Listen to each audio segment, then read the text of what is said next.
Good morning everybody. આજે આપણે નવું યુનિટ સ્ટાર્ટ કરીએ છીએ, યુનિટ નંબર 2. લાસ્ટ લેક્ચરમાં આપણે યુનિટ નંબર 1 જે electrical wiring and I rules એ કમ્પ્લીટ કર્યું હતું. આજે હવે આપણે નેક્સ્ટ યુનિટ એટલે કે unit number 2 estimating, costing and contracting નામનું જે યુનિટ છે એ આજે આપણે સ્ટાર્ટ કરીએ છીએ. બધાને સ્ક્રીન દેખાય છે? હા સર. હા સર. ઓકે, તો હવે આપણું જે સેકન્ડ યુનિટ છે એમનું નામ છે એસ્ટિમેટિંગ, કોસ્ટિંગ એન્ડ કોન્ટ્રાક્ટિંગ. તો બેઝિકલી આ જે યુનિટ જે છે એ હકીકતમાં 3 પાર્ટમાં ડિવાઈડ કરેલું છે. ફર્સ્ટ પાર્ટ જે છે એસ્ટિમેટિંગ છે, સેકન્ડ પાર્ટ જે છે એ કોસ્ટિંગ છે અને થર્ડ પાર્ટ જે છે એ કોન્ટ્રાક્ટિંગ છે. તો આ 3 સેક્શનને આપણે ડિટેલમાં ડિસ્કશન કરશું. એસ્ટિમેટિંગ એટલે શું, કોસ્ટિંગ કેવી રીતે બનાવવાનું હોય અને કોન્ટ્રાક્ટિંગની જે પ્રોસિજર છે એ કેવી રીતે કરવાની હોય એના વિશે આપણે વાતચીત કરશું. To carry out any project or kind of work, several aspects are to be taken into account as follow. મતલબ કે કોઈ પણ પ્રોજેક્ટ મતલબ કે કોઈ પણ જગ્યાએ જે તમે વાયરિંગ કરો છો એ વાયરિંગના લોકેશનને શું કહેવામાં આવે છે? પ્રોજેક્ટ. મતલબ તમે કોઈ પણ વાયરિંગનો પ્રોજેક્ટ સ્ટાર્ટ કરો છો ત્યારે ઘણા બધા મુદ્દાઓ તમારે ધ્યાનમાં લેવા પડે. કયા? તો કે type and quantity of material required four project. તમે જે પ્રોજેક્ટમાં કામ કરવાના છો એ પ્રોજેક્ટમાં કેટલી અને કેવી મટીરિયલની જરૂરિયાત છે એ તમને પ્રોજેક્ટ સ્ટાર્ટ કરતા પહેલા ખબર હોવી જોઈએ.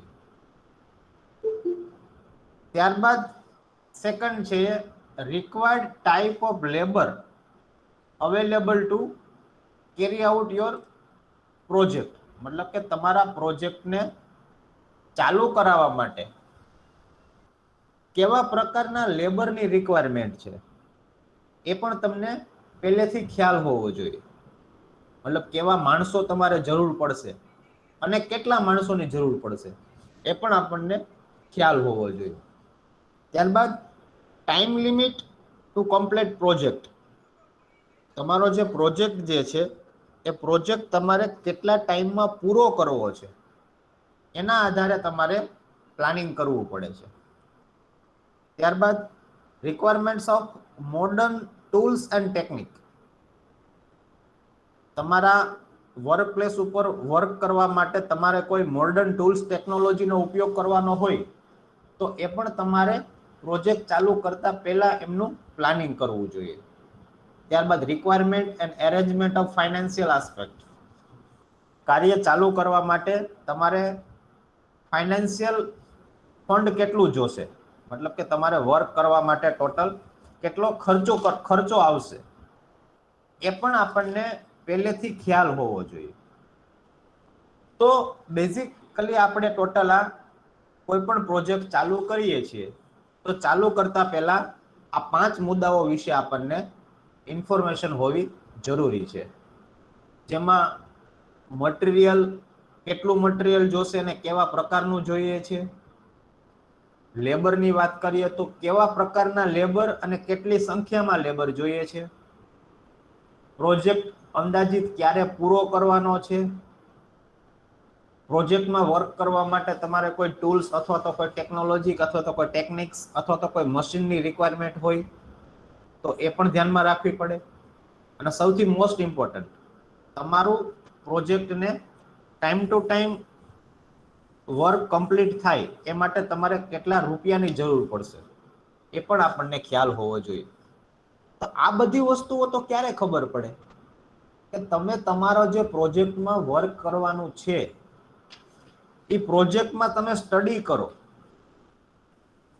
ત્યારે તમને અંદાજ આવે કે ભાઈ તમારે કેટલું મટીરિયલ જોશે, કેટલા લેબર જોશે, કઈ પ્રકારના મશીનની રિક્વાયરમેન્ટ થશે, કેટલા રૂપિયાની જરૂર પડશે, તો આ બધી વસ્તુઓ છે એ તમને પછી ખબર પડે.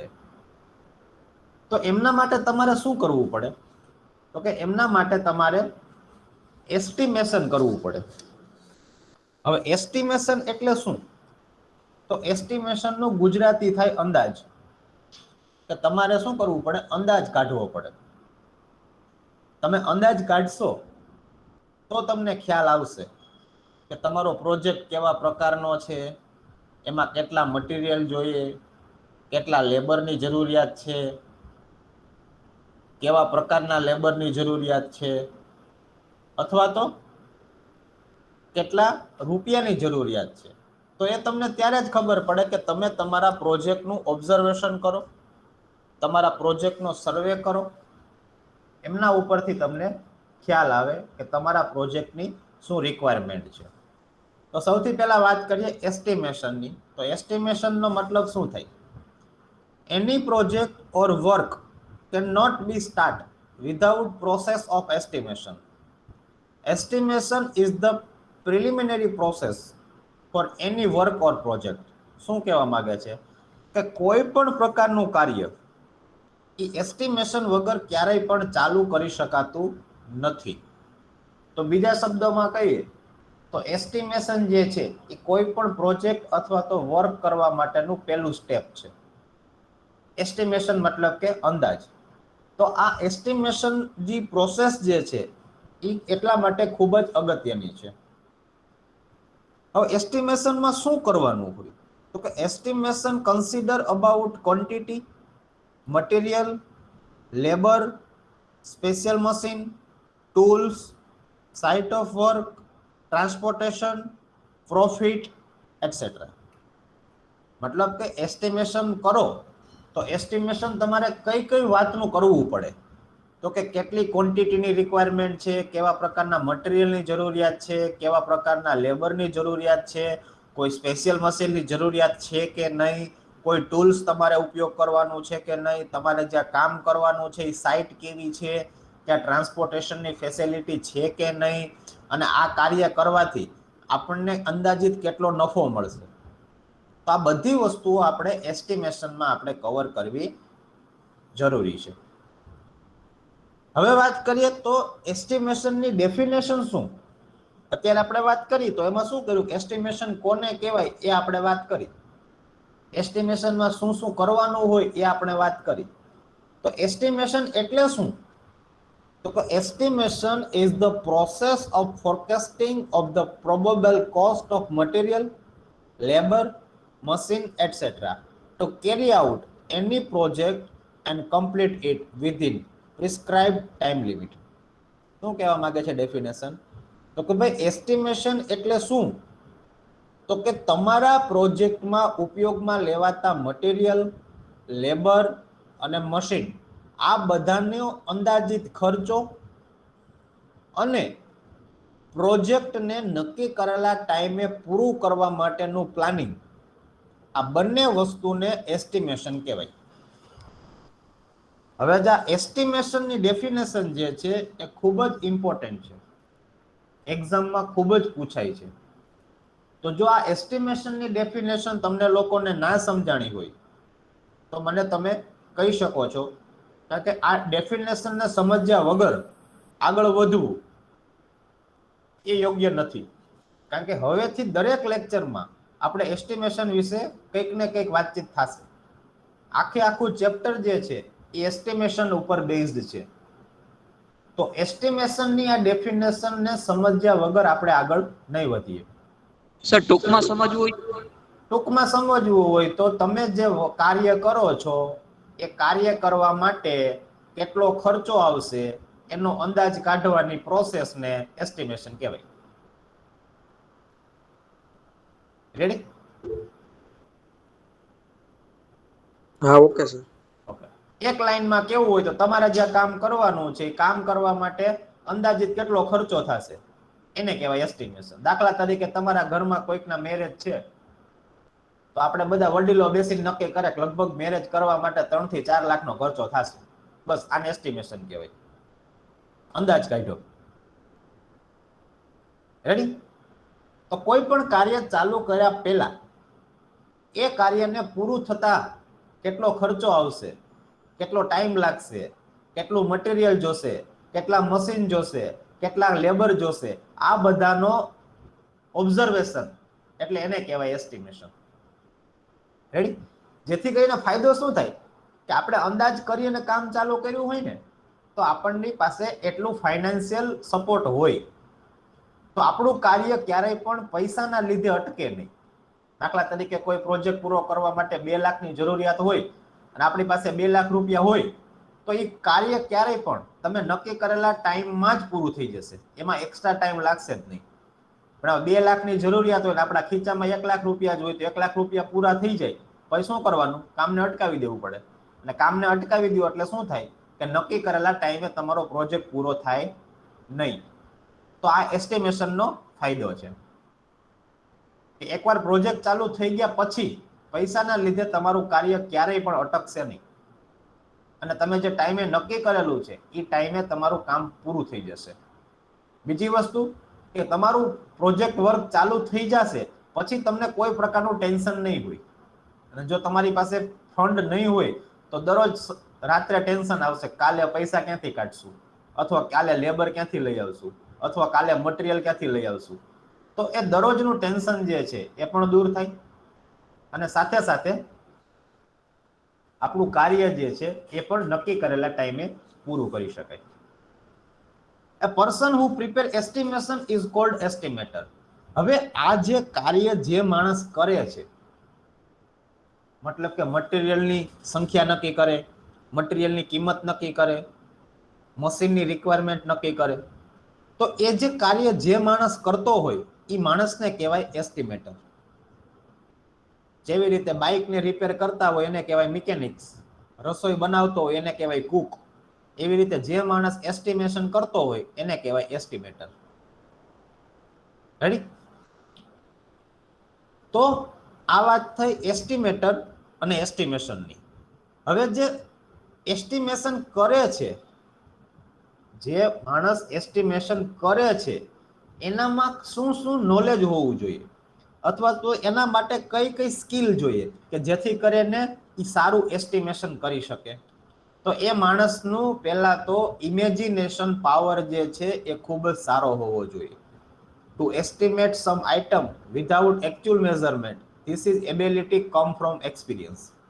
હવે જે ઇમેજિનેશનનો પાવર જે છે એ કોઈના શીખવાડવાથી ન આવે, એ અનુભવથી ડેવલપ થાય કે તમે કેટલું ઇમેજિન કરી શકો છો. તો જો તમારે સારો એસ્ટિમેટર બનવું હોય તો તમારો ઇમેજિનેશન પાવર જે છે એ સારો હોવો જોઈએ. અને ઇમેજિનેશન પાવર તમારો સારો ક્યારે થાય કે તમે એ ફિલ્ડમાં વર્ષોથી કામ કરતા હોય, તમને એ ફિલ્ડનો એક્સપિરિયન્સ હોય તો તમને ઇમેજિનેશન પાવર તમારો ઇમ્પ્રૂવ થાય. ત્યારબાદ ક્રિએટિવનેસ હોવો જોઈએ, મતલબ કે to guide worker in difficult situation which develop confidence of labour. Creative મતલબ કે એક નક્કી કરેલા ધારાધોરણ પ્રમાણે જ હાલવું એવું ન હોવું જોઈએ. કોઈ પણ કાર્ય કરવા માટેના એકથી વધારે એની પાસે મેથડ હોવી જોઈએ.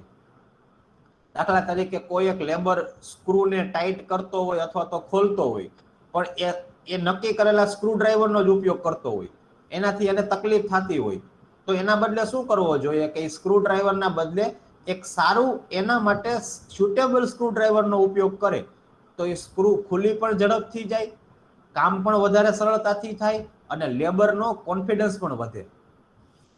તો એ ક્યારે થાય કે જ્યારે તમારો એસ્ટિમેટર જે છે એ ક્રિએટિવ હોય તો ક્રિએટિવિટી પણ સારી હોવી જોઈએ. પછી લિમિટેટિવનેસ વાળો હોવો જોઈએ. તમારો એસ્ટિમેટર જે છે એ લિમિટેટિવનેસમાં હોવો જોઈએ. હવે લિમિટેટિવનેસ મતલબ શું? તો કે estimator must be enthusiastic and be able to start work, give quick solution to worker for complete work in time. હવે ઇનિશિયેટિવ એટલે કેવું થાય? ઇનિશિયેટિવ લેવું. ઇનિશિયેટિવ મતલબ કે કોઈ કાર્ય કરવા માટે સલાહ આપવાના બદલે એ માણસ પોતે જ એ કામ ચાલુ કરી દે એને કહેવાય ઇનિશિયેટિવ. અહીંયા થોડોક સ્પેલિંગમાં મિસ્ટેક છે. આઈ એમ થઈ ગયું છે, એની બદલે આપણે સ્પેલિંગમાં સુધારો કરી અને ત્યાં આપણે આઈ એન કરશું. મારાથી એ સ્પેલિંગ મિસ્ટેક રહી ગઈ છે, તો આપણે એ સ્પેલિંગ મિસ્ટેક સુધારી લેશું.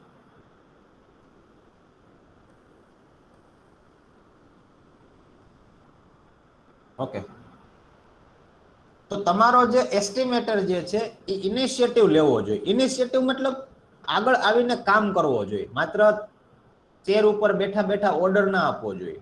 ટાઈમ થાય એટલે એ પોતે કામના શરૂઆત કરી દે. હવે તમારો લીડર જ કામ કરવાનું ચાલુ કરી દે તો પછી તમારે એ કામ ચાલુ કરવું જ પડે. અને તમારો લીડર ખાલી બેઠા બેઠા ઓર્ડર આપ્યા કરે તો કદાચ તમે 2-5 મિનિટ પછી કામ ચાલુ કરશો. તો આવી રીતે તમારો જે એસ્ટિમેટર જે છે એ એન્થુઝિયાસ્ટિક વાળો હોવો જોઈએ. અને કોઈ પણ પ્રકારનો લેબરને કઈ પ્રોબ્લેમ આવે છે તો તાત્કાલિક ઓન ધ સ્પોટ એ પ્રોબ્લેમનું સોલ્યુશન આપી દેવો જોઈએ, જેથી કરીને એ લેબર પોતાનું કાર્ય જે છે એ બંધ ન કરે અને કાર્ય ઝડપથી પૂરું કરવા માટે એને હિંમત મળે. ત્યારબાદ પંક્ચ્યુઅલ હોવો જોઈએ. પંક્ચ્યુઅલ મતલબ estimator should be punctual in work with proper planning and result.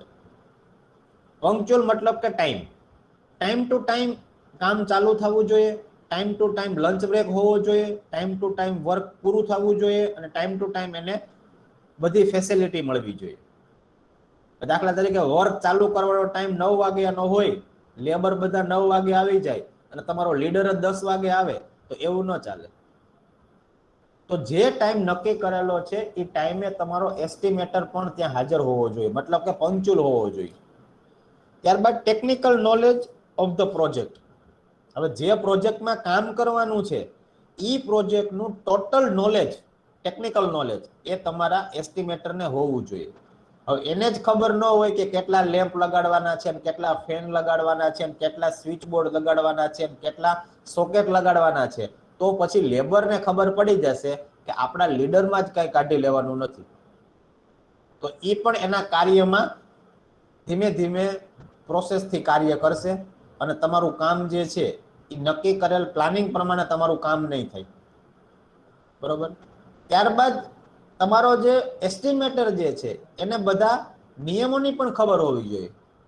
દાખલા તરીકે લેબરના લો હોય કે લેબરને 8 કલાકથી વધારે કામ ન કરાવવું જોઈએ, લેબરને આટલી ફેસિલિટી આપવી જોઈએ, લેબરની મિનિમમ સેલેરી આટલી હોવી જોઈએ. તો આ બધા નિયમોથી પણ તમારો એસ્ટિમેટર જે છે એ વાકેફ હોવો જોઈએ. કારણ કે આ બધા નિયમો લેબરને તો ખબર જ હશે અને જો એસ્ટિમેટરને ખબર નહીં હોય તો લેબર અને એસ્ટિમેટર વચ્ચે ઉગ્ર વાતચીત થઈ શકે અને તમારા પ્રોજેક્ટના જે વર્ક જે છે એનું એટમોસ્ફિયર જે છે એ થોડું ખરાબ થઈ શકે, બોલાચાલી ઉગ્ર પણ થઈ શકે. તો પછી ત્યારબાદ નોલેજ ઓફ સાઇટ. હવે જે સાઇટ મતલબ જગ્યા, જે જગ્યા ઉપર તમારો પ્રોજેક્ટનું કામ ચાલુ છે એ પ્રોજેક્ટની સાઇટ વિશે પણ તમારા એસ્ટિમેટરને બધું નોલેજ હોવું જોઈએ. દાખલા તરીકે એનું ડિસ્ટન્સ કેટલું છે, ટ્રાન્સપોર્ટ ફેસિલિટી છે કે નહીં, જે જગ્યા ઉપર કામ કરવાનું છે ત્યાં એટમોસ્ફિયર કેવું છે, મતલબ કે ગરમી છે, ઠંડી છે કે વરસાદ છે, પર્વતવાળો વિસ્તાર છે કે ખુલ્લું મેદાન છે. આ બધી જે કઈ નેચરલ કન્ડિશન જે છે એ પણ આપણા એસ્ટિમેટરને ખબર હોવી જોઈએ. તો હકીકતમાં આજે 6 એબિલિટી જે છે એ દરેકે દરેક એસ્ટિમેટરમાં હોવી જોઈએ. જો આ 6 એબિલિટી કોઈ એસ્ટિમેટરમાં હોય તો એવા એસ્ટિમેટરને એક સારો એસ્ટિમેટર કહેવાય. અને સારો એસ્ટિમેટર હોય તો એ એસ્ટિમેશન પણ બહુ સારું બનાવશે. તો આ પણ એક ખૂબ જ મોસ્ટ આઈમ્પી ક્વેશ્ચન છે. તમને એવું પૂછવામાં આવે કે સારા એસ્ટિમેટર બનવા માટે શું જરૂરિયાત છે, તો એના માટે આ ટોટલ 6 સ્કિલ જે છે એની જરૂરિયાત હોય છે. આ 6 સ્કિલ એમાં એબિલિટી એમાં હોવી જોઈએ. હું તમને 1 મિનિટનો ટાઈમ આપું છું. આઈએમપી ટોપિક જે છે એ તમે તમારી રીતે આમાંથી નોટ ડાઉન કરી લ્યો અને ખાસ આ બધા 6 એબિલિટી જે છે એને યાદ રાખી લ્યો, નોટ ડાઉન કરી લ્યો. 1 મિનિટનો ટાઈમ આપું છું.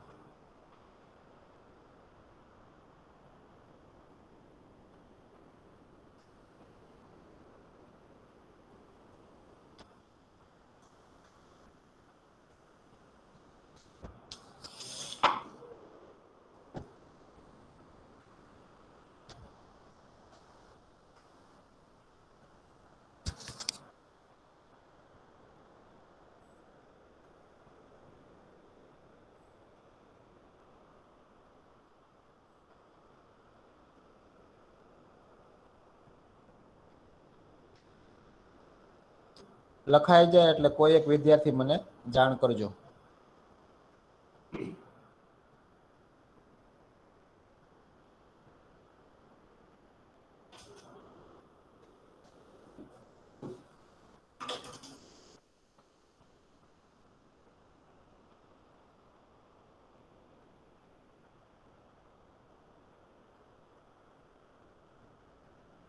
ઓકે, તો મારા ખ્યાલથી બધાને લખાઈ ગયું હશે. આપણે આગળ વધી શકીએ હવે નેક્સ્ટ ટોપિક. સર ઓકે, તો નેક્સ્ટ ટોપિક છે હવે આપણે જે એસ્ટિમેશનની વાત કરી કે ભાઈ એસ્ટિમેશન કોને કહેવાય, એસ્ટિમેશન કોણ કરે, એટલે કે એસ્ટિમેટર, અને એસ્ટિમેટરમાં કઈ કઈ એબિલિટી હોવી જોઈએ, આ મુદ્દાઓ વિશે આપણે વાતચીત કરી. પણ આપણે હજી એ વાત ડિસ્કશન કરવાની બાકી છે કે ભાઈ તો આ એસ્ટિમેશન કરવાનો ફાયદો શું, અથવા તો એસ્ટિમેશનનું ઇમ્પોર્ટન્સ શું, શા માટે એસ્ટિમેશન કરવું જોઈએ, એસ્ટિમેશન કરવાથી એવું તો શું બેનિફિટ મળે આપણને, એનું આટલું બધું મહત્વ છે. તો એના વિશે આપણે વાતચીત કરીએ કે ભાઈ એસ્ટિમેશન કરવાથી શું થાય. તો કે estimation is a essential process because it's give information regarding quality and quantity of material types of skill of labor, machinery and tools and other related expense, time required to complete work and overall cost, profit, etc. તો estimation જે છે એ મહત્વનું છે. શું કામ એ મહત્વનું છે? કારણ કે એસ્ટિમેશન જે છે એ તમને માહિતી આપે છે. તો કેવી માહિતી? તો કે તમારે કેવા પ્રકારનું મટીરિયલ જોઈએ, કેવા પ્રકારના લેબર જોઈએ, કેવા પ્રકારના મશીનરી જોઈએ, કેવા પ્રકારના ટૂલ્સ જોઈએ, તમારું કાર્ય ક્યારે પૂરું થશે, અંદાજિત ખર્ચો કેટલો આવશે, કાર્ય પૂરું થશે તો તમને કેટલો પ્રોફિટ થશે, આ બધી વસ્તુઓની તમને ઇન્ફોર્મેશન પ્રોજેક્ટ ચાલુ થયા પહેલા ખબર પડી ગઈ. એટલા માટે એસ્ટિમેશનનું મહત્વ છે. તમને તમારા પ્રોજેક્ટ ચાલુ થતા પહેલા જ આટલી બધી વસ્તુઓ તમે તૈયાર રાખો કે કેટલા પૈસા જોશે એની તૈયારી રાખો, લેબરની તૈયારી રાખો, મટીરિયલની તૈયારી રાખો, મશીનની તૈયારી રાખો. આ બધી વસ્તુ તમે તૈયારી પહેલેથી જ રાખી હોય અને તમારો પ્રોજેક્ટનું કાર્ય ચાલુ થાય તો પછી તમારે કોઈ પણ પ્રકારનું ટેન્શન લેવાની જરૂર નથી. તમારો પ્રોજેક્ટ નક્કી કરેલા ટાઈમે, નક્કી કરેલા ખર્ચામાં એ વ્યવસ્થિત પૂરો થઈ જશે અને સાથે સાથે તમે જે નક્કી કરેલો છે એ પ્રોફિટ પણ તમને મળી જશે. તો એટલા માટે એસ્ટિમેશન જે છે એ મહત્વનું છે અને એટલા માટે એસ્ટિમેશન જે છે એ કરવામાં આવે છે. હજી વાત કરીએ કે શા માટે મહત્વનું છે, તો કે it's give idea of total expense. Expense મતલબ ખર્ચો. એ તમને તમારા પ્રોજેક્ટમાં થતા ખર્ચાનો આઈડિયા આપશે કે તમારા પ્રોજેક્ટમાં અંદાજિત આટલો ખર્ચો થશે. ત્યારબાદ give idea of quantum of work. Quantum of work મતલબ શું? કે તમારું વર્ક દાખલા તરીકે આજે ચાલુ થાય છે અને અંદાજ કર્યો એમાં તમને ખબર પડે છે કે ભાઈ 10 દિવસમાં પૂરું થાય. તો તમારા વર્કનો ડ્યુરેશન કેટલું થયું? 10 દિવસ. તો 10 દિવસના ટોટલ કામને આપણે એક દિવસમાં ડિવાઈડ કરી દઈએ તો દરરોજ આપણે નક્કી કરી શકીએ કે આજના દિવસમાં આટલું કામ થવું જોઈતું હતું અને હકીકતમાં કેટલું થયું. પછી ડે 2 માં આટલું કામ કરવું જરૂરી છે અને ડે 2 તમારો કમ્પ્લીટ થાય ત્યારે આપણે ચેક કરી શકીએ હકીકતમાં આપણે પ્લાન કર્યું હતું એ મુજબ કામ થયું છે કે નથી થયું. તો દાખલા તરીકે જો ડે 1 નું કાર્ય તમે પ્લાનિંગ કર્યું હોય એના કરતા ઓછું થાય તો ડે 2 માં એ કામને આપણે કવર કરી અને આપણો ટાર્ગેટ છે એ પૂરો કરી શકીએ. તો આને કહેવાય ક્વોન્ટમ ઓફ વર્ક. ત્યારબાદ give idea on types of labour and there veggies. હવે એસ્ટિમેશન કરવાથી આપણને શું ખબર પડે કે લેબરની સંખ્યા, મતલબ કે તમારે કેટલા મજૂર જોશે અને કેવા પ્રકારના મજૂર જોશે. મજૂરના પણ પ્રકાર હોય, બધાને ખ્યાલ છે. અમુક મજૂર એવા હોય કે જેમાં કોઈ પણ પ્રકારની સ્કિલ ના હોય, અમુક મજૂર એવા હોય કે જે સેમી સ્કિલ હોય, અમુક મજૂર એવા હોય કે જે સ્કિલ વાળા હોય. તો અલગ અલગ લેબરના પ્રકાર મુજબ એનું મહેનતાણું એટલે કે વેજીસ ચૂકવવાનું હોય. જે ટોટલી અનસ્કિલ લેબર હોય એનું મહેનતાણું સૌથી ઓછું હોય, સેમી સ્કિલ લેબર હોય એનું મહેનતાણું થોડુંક વધારે હોય, અને સ્કિલ્ડ વર્કર હોય તો એનું મહેનતાણું થોડુંક એનાથી વધારે હોય. તો એના કામના આધારે એનું મહેનતાણું એટલે કે વેજીસ પણ આપણે નક્કી કરી શકીએ. ત્યારબાદ વાત કરીએ સ્પેશિયલ મશીન એન્ડ ટૂલ્સ. હવે તમે એસ્ટિમેશન કર્યું હોય તો પ્રોજેક્ટ ચાલુ થતા પહેલા તમને ખબર પડે કે તમારે કેવા કેવા પ્રકારના મશીનની જરૂરિયાત છે. તો તમે એ મશીનની વ્યવસ્થા માર્કેટમાંથી પહેલેથી જ કરી શકો. હવે જો એસ્ટિમેશન ન કરો ને તમે 3 દિવસ તમારું કામ ચાલુ કરો પછી ખબર પડે કે હવે તમારે કાલનું વર્ક કરવું હોય તો જેસીબી ની રિક્વાયરમેન્ટ થશે. તો હવે કાલને કાલ જેસીબી ક્યાંથી કાઢવી? કદાચ આપણને ભાડે ન પણ મળે. તો ત્યારે શું થશે કે તો મશીનની હાજરી ન હોવાથી તમારા પ્રોજેક્ટનું ટોટલ કાર્ય બંધ રહેશે. અને તમારા પ્રોજેક્ટનું કાર્ય બંધ રહે એટલે શું થાય કે એ દિવસનો લેબર આવીને માત્ર સાઇટ ઉપર બેસશે અને તમારે એને મહેનતાણું આપવું પડશે. એક દિવસ તમારો પ્લાનિંગ કર્યું છે એના કરતા એક દિવસમાં વધારો થશે. મતલબ કે તમારી માર્કેટમાં રેપ્યુટેશન પણ ખરાબ થશે કે ભાઈ આ કોન્ટ્રાક્ટર તો 5 દિવસનું કહે છે ને 10 દિવસમાં કાર્ય પૂરું કરે છે. મતલબ કે ભવિષ્યમાં તમને કોન્ટ્રાક્ટ મળવા પણ મુશ્કેલ થશે. પ્લસ તમે જે નક્કી કરેલો પ્રોફિટ હશે એ પ્રોફિટમાં પણ ઘટાડો આવશે. કારણ કે એ દિવસનો જે કઈ ખર્ચો થશે એ ખર્ચો તમારે દરેક લેબરને આપવો જ પડશે, એ કામ કરે કે ન કરે. કારણ કે લેબર કામ કરવા માટે ના નથી પડતા, પણ તમારી પાસે કામ નથી તો એ ખર્ચો તમારે વેજીસ એ લેબરને ચૂકવવું પડે. તો આવા બધા પ્રોબ્લેમ પણ આવે. Schedule of material and its availability. હવે જો તમે પ્લાનિંગ કર્યું હોય તો તમારું મટીરિયલની પણ તમારી પાસે સ્ટોક વ્યવસ્થિત હોય કે ભાઈ કાલે તમારે પ્રોજેક્ટ ચાલુ કરવો હોય તો કાલે જેટલું પણ મટીરિયલની રિક્વાયરમેન્ટ હોય એને તમે આજે મગાવી શકો. પરમ દિવસની જે કાર્ય કરવા માટે મટીરિયલ જોતું હોય તો એને તમે કાલે મગાવી શકો. તો આ મટીરિયલને લેવા અથવા તો પરચેસ કરવા માટેનું તમે શેડ્યુલ બનાવી શકો કે ભાઈ કયું મટીરિયલ કયા દિવસે ખરીદવું અને કયું મટીરિયલ કયા દિવસે સાઇટ ઉપર હોવું જોઈએ. તો એમનું પણ આપણે પ્લાનિંગ કરી શકીએ. ત્યારબાદ one can decide special skill for special work. હવે ઘણા કાર્ય એવા હોય કે કાર્ય કરવા માટે તમારે સ્પેશિયલ માણસની જ જરૂરિયાત હોય. તો આવા જે સ્પેશિયલ કાર્ય છે એ કરવા માટે તમે સ્પેશિયલ માણસની આપણે જો પહેલેથી એસ્ટિમેશન કરેલું હોય તો આપણે એની એરેન્જમેન્ટ જે છે એ કરી શકીએ. તો આ જે છે એ તમારું એસ્ટિમેશન શા માટે કરવું જોઈએ એના માટેની ડિસ્કશન છે. બરોબર. આ ટોપિકમાં કોઈને કઈ ક્વેરી હોય તો મારી જોડે ડિસ્કશન કરી શકે છે. 1 મિનિટનો ટાઈમ આપું છું, તમે ઇમ્પોર્ટન્ટ ટોપિક જે છે એ નોટ ડાઉન કરી લો.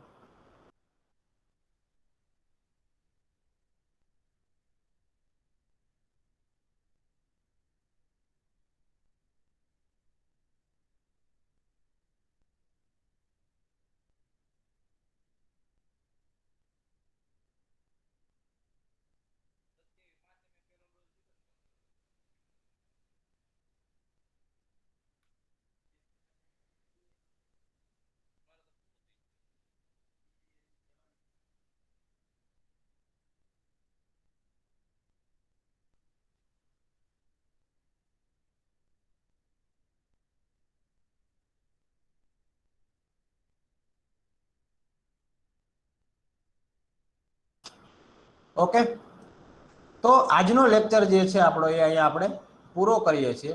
નેક્સ્ટ લેક્ચરમાં આપણે વધારાની ડિસ્કશન જે છે એ કરશું. Thank you everyone.